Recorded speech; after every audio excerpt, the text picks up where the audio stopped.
Qyteti i Krujës prej vitesh po përballet me mungesën e investimeve në infrastrukturë rrugore. Aksi që lidh Fushkrujën me qytetin historik të Krujës, një segment prej rreth 11 kilometrash, vijon të mbetet problematik për drejtuesit e mjeteve dhe turistët që vizitojnë zonën. Në segmentin e njohur si Krast, rruga gjarpëron mes kthesave të shumta dhe pishave shumëvjeçare, duke ofruar një panoramë të veçantë natyrore.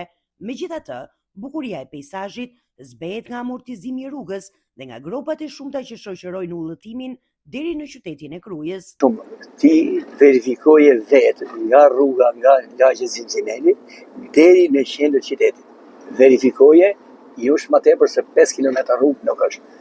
Gropa bëhen me pak shpenzime, me përkushtimin e bashkisë, edhe njeriu edhe çakulli bëhet i mirë, bëhet i këndshëm. Edhe më problematike paraqitet situata në hyrje të qytetit, ku dëmtimet e rrugës janë më të dukshme.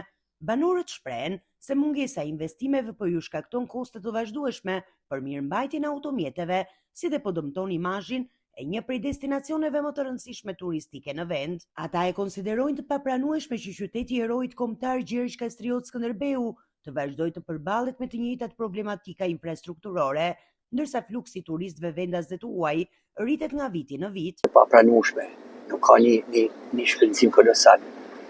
Një 2 metra kub bitum duhet me mbyll me shtru gropat, me shtru me kalu të verës se sa ka fillu sezoni. Ndërkohë, sipas banorëve dhe sipërmarrësve vendas, investimet më të dukshme në Krujë po realizohen nga sektori privat. Projekte të ndryshme kanë krijuar vende të reja pune dhe kanë nxitur zhvillimin e bizneseve lokale, duke kontribuar në ekonominë e zonës. Por pavarësisht potencialit turistik që ofrojnë pazari karakteristik i Krujës, muzeumet historike dhe parku kombëtar i Qafshtamës, mungesa e investimeve publike në infrastrukturë mbetet një pengesë serioze për zhvillimin e mëtejshëm të turizmit.